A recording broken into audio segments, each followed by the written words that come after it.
Welcome to Gardening with the Gardeners, a podcast where we discuss our favorite plants, gardens, landscape design, and all things horticulture, with a touch of our crazy homestead lifestyle thrown in.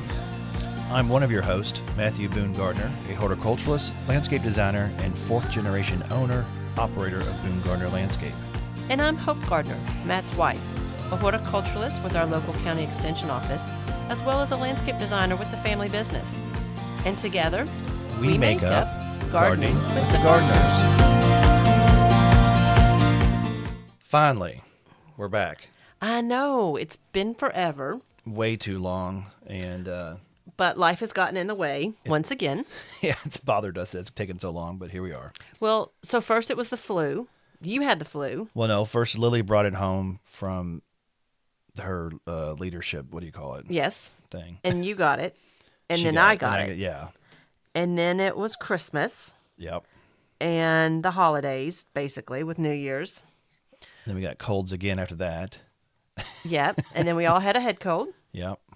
And then you have now torn your knee. Yes. And so with this wonderful snowstorm of 2026 that we're having here in Kentucky, we are snowed in. And so we've finally gotten back to doing a podcast. Yeah, it's not been a fun winter, especially for you. You usually like to have me do all the outdoor, at least or most of the outdoor farm No. All the outdoor in the winter. farm activities with the Yes. animals and whatnot. And Hope is having to do everything. Lily's helping some for sure, but you're doing 90% of it. 90 plus, yeah.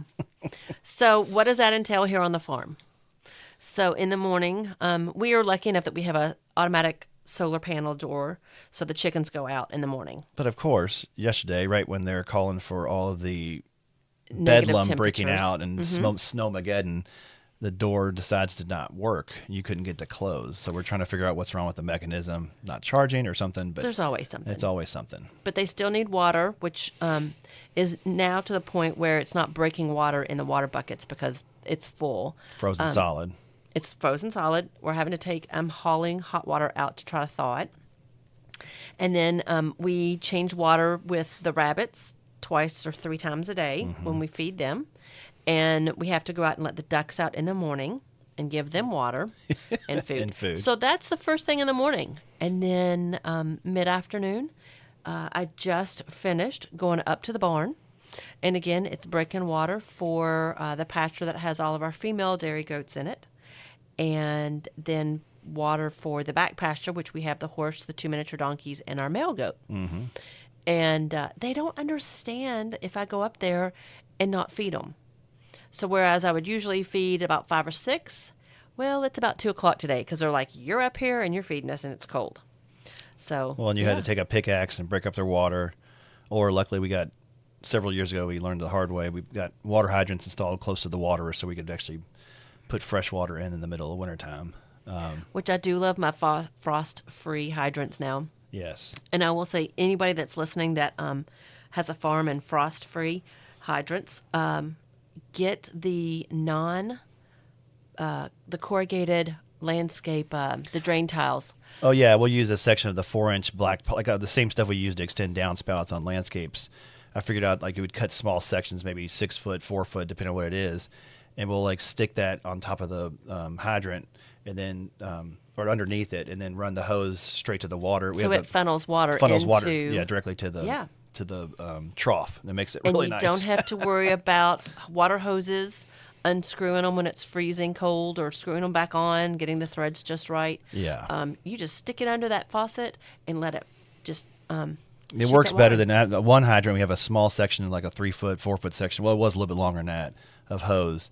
And this was before this last storm, but it was so cold out there that I was trying to bend that, just trying to bend it through the fence, the wood fence, and it snapped off that section. And you're like, why is this so short? And I was like, I didn't cut Yeah. it. It looked like it's been cut, but it was like how cold it was. It would Yeah, just snap. that garden hose absolutely just Yeah. snapped in half. Which you don't think about that in the heat of the summertime when they're so pliable. In the winter when they're frozen, it just breaks off. Yeah. So that corrugated drain tile pipe worked really, really well. And then yesterday, you actually got me out. So Lily drove me back to the truck garage, got the John Deere tractor out, because you wanted me to put hay bales out, the round bales, move those around. So I had to crawl up in the tractor with my knee. I was able to do it, luckily. And Yes, but you are getting chauffeured quite a bit. we go to the orthopedic surgeon tomorrow. I'll find out. Although it is a torn meniscus, so we got to figure out what next steps are. So with this cold weather and you getting chauffeured around, let's go ahead and talk about cold weather and plants. Well, yes, there's lots to talk about. One thing that came to mind in particular, I was like, we should talk about this on the show. A good client of mine just texted me, yesterday, I think, and Yes. asked if she and her husband, they're both from the South, and I know they do this a lot more down in, well, maybe not. It's maybe more north, or I don't know. Anyways, it's something we didn't grow up doing, but I've heard about it, is wrapping evergreens with burlap or some sort of, burlap's the best way to do it. But We know, when it comes down to like Derby time and we get these late frosts, everybody wants to cover their plants to protect them from frost. And you'll see people throw towels and sheets towels, and all you kinds name of it. bed. Yeah. Yeah. And it's just something, as a general practice, it's something that you and I have never really recommended or do ourselves. And For various reasons. But we tend to be more of a laissez-faire, as we've said before, laissez-faire, kind of let nature do her job and let the plants do their thing. I don't believe University of Kentucky recommends it, but I have not come across it yet. I know Fred Rishi back in the day maybe mentioned, if you're going to use something, use burlap. I believe the Minneapolis or Minnesota Extension office in like North Dakota, places where it gets even colder, even though we're getting those kind of weather now. And they get a lot of wind. Yeah. They would say maybe it's good to do a small, like a wrap, wrap them with burlap or a porous product. That's not going to put too much stress on the plant. Wrap it loosely. And then, ideally, I like your recommendation. If you're going to do it, it's more about like making a wind screen, like a fence. Like you said, driving stakes in the ground. Now, of course, the ground's frozen here right now. So there's no point in there's this would be a complete afterthought if you're trying to don't worry about it now. do it now. It's got to be done well before the storm comes. Yeah. So in the fall, when you can still, drive a stake down, and it may be, 2 stakes on the wind side, or if you wanted to do 4 stakes all around and create a whole little square. The southwest side of it, or windward side of the evergreens, yeah. Yeah. Or just do a square around it, but you're wrapping around the stakes. And you leave the top open. And it's not touching the plant itself. Now people have asked me about, do I need to cover my plant now?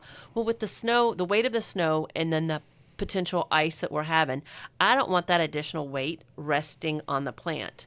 If you're creating a solid surface with a sheet or burlap, all of that weight is resting on those branches and the tips of the leaves. If you don't have it covered, some of that snow just, breaks, it goes down through the leaves and down into the ground. Whereas if you have that sheet or burlap on top, all of that weight is on top of the plant. And then there's a potential of breaking branches. And it does more damage than good, I think, in some situations. I think it does, too. And that's kind of why you and I tend to not actually advocate for it, because it's hard to do it just right. You'll see videos online of people doing it. And again, some people swear by it. I think as a general rule of thumb, it's better not to do it. And again, if you're going to do it, use burlap. Try not to wrap it tightly. Use it more as a barrier, like a fence, like a wind, like a type, And you're only doing it on new evergreens, like stuff that's planted this year. My client had a good question, and I said I think it's fine to leave it alone, let it ride, because we planted some nice little gem magnolias for her, beautiful trees. they're nice specimens, and rightly so. She's concerned about them, and one of them is kind of already showing some winter damage, like especially a first year magnolia. The leaves will brown out, and it may lose, even come spring, it may lose all of its leaves, but then those buds will reform. Yeah, You'll have flush new out leaves come and out. flush out new growth. So I think really the way I kind of look at it, and this happened I think when we had that really bad storm in 2023. Was that the one that was... fall, we had a bad drought. And I know that we've talked about this before. But I'm glad you're bringing this up. This is good. Go into winter in a... stressed or dehydrated state, you're going to see a lot more winter damage. People sometimes they think, it's the temperatures or what. It's a lot of times that winter wind, it pulls all the moisture out of a broadleaf evergreen. Yes. And so that's why they're saying, oh, we should wrap them, which it could help some. It could help, yeah, because you're having less wind go through, the bottom of those leaves, pulling moisture out. But if you take care of that plant in the fall so that it's not going into winter Stressed out. dehydrated, then you're going to see less damage. Mm-hmm. Now, of course, we're getting into negative temperatures the next couple of days, and I don't think there's anything you can really do to prevent some damage. And the good thing is, since we are getting so cold, this is where the snow has been a benefit, because the snow will actually act like a winter mulch, if you will, and it insulate the plant. It'll help. So those perennials that are covered in snow, even some of your shrubs and things that are covered in snow, that's actually a good thing. It'll help kind of hold in that moisture and kind of not keep them from drying out. And it actually does protect them from like super colder temperatures too. It does add a layer of insulation. Oh, definitely so, yes. So that being said, this kind of goes into another thing we want to talk about. You don't need to go outside and knock the snow off your plants. If you have a shrub that's leaning totally over with light snow, you might be able to lightly brush it off.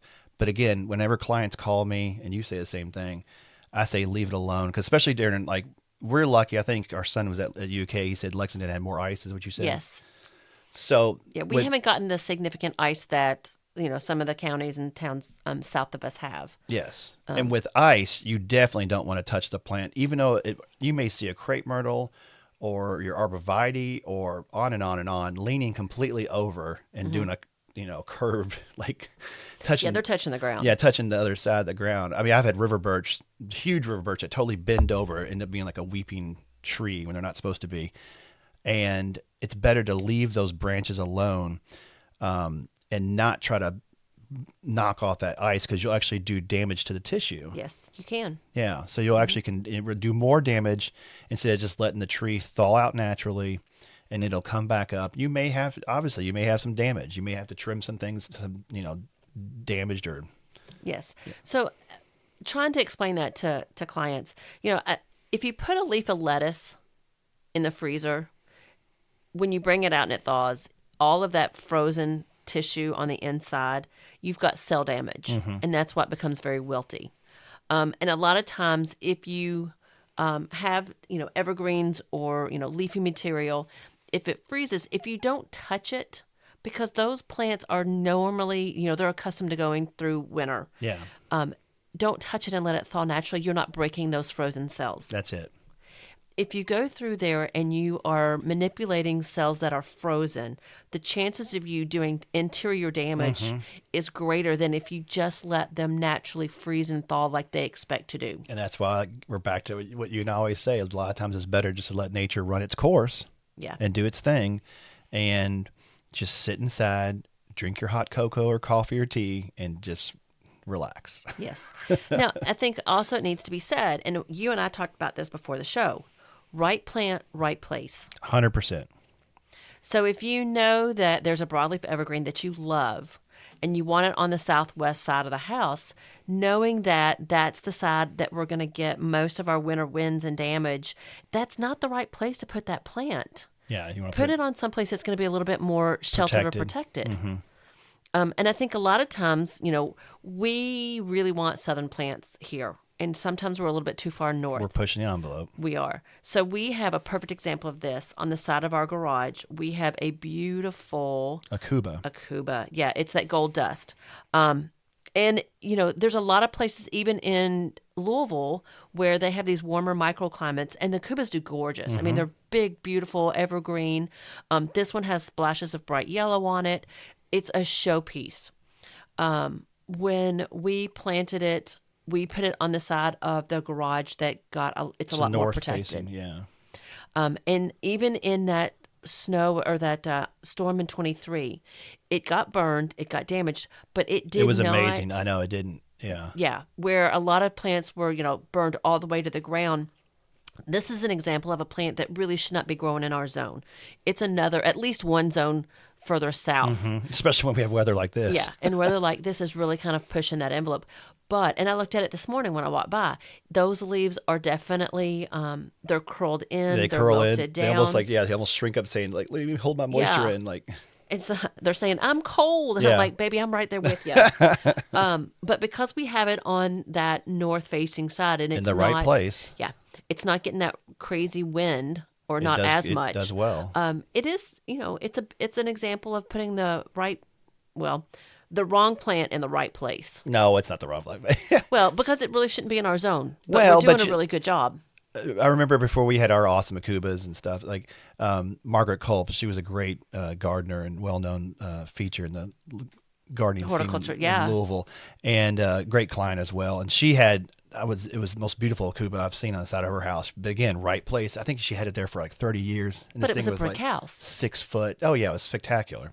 So it can be done. Yes, and that brick, and that's another good point. That brick warms up and it holds that It does. that heat in the Creates a little radiant daylight. heat, little microcosm. Yeah, and then at night when it cools down, that heat releases off of that brick and it keeps that moist. Microclimate, I should say. Yeah. Yeah, and it keeps it nice and warm, and so you can get away with some stretching those boundaries a little bit with these microclimates. So I guess if anything, just to sum this up, is patience. Gardening requires a lot of patience. So you have to lot. be patient with the weather. You have to be patient and just let Mother Nature run its course. And it back to what you're talking about with that massive, 50-degree temperature drop we had three years ago. I guess like it's 2023, I guess it was. And we lost so many laurels and boxwoods and broadleaf evergreens. But I had the clients of mine who were patient and did not replace those skip laurels or autoleucans. A lot of them, I mean, the majority of them actually came back. They came back from the rootstock. They got knocked hard to the ground. They looked like they were totally dead. And I can't tell you how many we replaced and ripped out. And we were literally ripping out massive plants. And I was like, oh, this is going to come back. And there's the people who were patient, it paid off. So It did. Now they're just now. I mean, what, 3 years later, or I guess we've had 2 full years later. They're just now getting to the size of a lot of them that were before they got But hit they by have that storm. strong rootstock, and they've gone through that rough weather, Yes. and it makes them stronger and more does. resilient in the long run. The newly planted ones, you're starting back over again. That whole, Well, because think about that root system in the ground Mm-hmm. and what a large root system it had to sustain a large plant above ground. And so when the top dies, it still has that massive root system underneath. Exactly. So it has all of those roots And that all have that the energy. energy to push up. So it's starting with a stronger root and it grows system. faster. It does. Yeah, It and that's does. what we talked about with crepe myrtles that get knocked to the ground. Just be patient, even though you may have planted a 10-foot crepe myrtle tree that looks spectacular. Let it come back, and it'll be back in 2 years. Big, And huge. I'd say we're probably going to have some crepe myrtles get kind of Hopefully hit ours. with this. I know we've got a bunch on the property. Hopefully I ours know. are okay.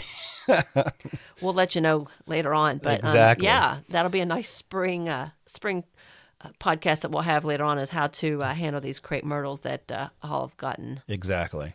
Yeah. And I guess one last thing I'd like to just mention, salt damage, Oh yeah, that's a great one. Or a great topic to talk yeah, about. and not a great- especially, I mean, we're lucky we're on our own farm. We don't use any salt products of any kind for our sidewalks. And I mean, for various reasons, not just for our plants, but for our pets. I don't think it's the best thing for your dogs and their feet and things.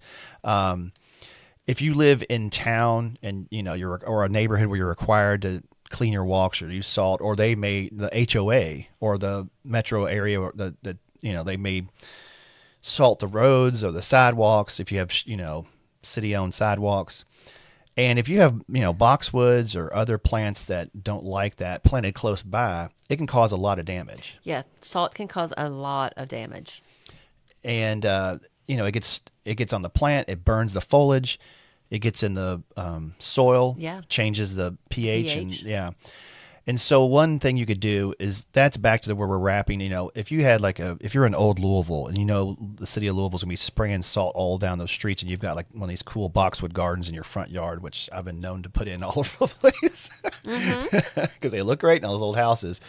But that salt gets thrown pretty far, and it could get thrown up in those boxwoods. That situation might be a great place to use that burlap, almost like a fence, and put it up with, like you said, your nice driven-in stakes. They're not right on top of the boxwoods, kind of pushed away, but it helps keep that salt, maybe, lessens the impact. If you can't do that, the next warm day we have, when you're able to actually turn on your outdoor water and your hose, we both recommend trying to water, spray those plants down as much as possible. Yes. Dilute. Yeah. Just try to dilute it. And here's another point that we were just talking about, not about the salt, but what we're really fortunate right now is because of our really cool temperatures. This snow is not one of those heavy, wet snows. No, it's a real dry this is powder. a really dry powder snow. So again, another reason not to do anything. The plants are fine. Yes. Now, we've had a quantity of snow, but you laughed at me last night.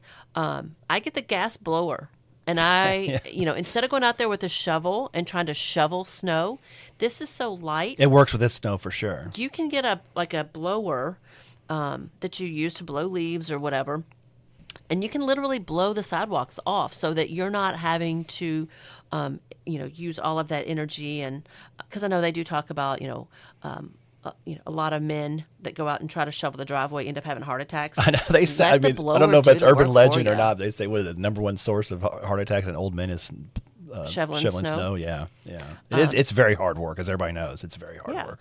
I was doing it to let the dogs out so that the dogs could have a pathway from the house, because they don't have a small, a small dog. Molly, the wire hair fox terrier, she got short little legs. She doesn't like trying to walk. Well, because the snow is deeper than her legs are tall. Amelia, the German hair, short hair pointer, doesn't mind as much. But No, she doesn't. But I was blowing that snow off to give them a pathway out to the yard. So, just to keep that in mind too. So. Well, I think, that's a good first podcast back. I think we'll keep it short for now because we're planning on recording a bunch more here coming up soon, but we wanted to at least touch base. We are hoping to get back on a schedule. Yeah. So thought this would be a nice little time, especially with these questions we get from clients. I was like, oh, this is perfect fodder for our podcast. So. Yes, and hopefully, if we do have 15 listeners, one of you guys will think of another question to email us, which is a great segue to say that if you have any questions on landscape, gardening, horticulture, send them to us at GWTG. There we go. Gardening with the Gardeners. GWTG at BooneGardner.com. Exactly. And that's Gardner with the I. GARDINER. Yep, that's us. So thanks for listening to Gardening with the Gardeners, and we hope to see you next time. Thank you for listening to Gardening with the Gardeners. Please subscribe or follow to get new episode updates. And please help us get the word out about our new podcast by dropping a rating and review.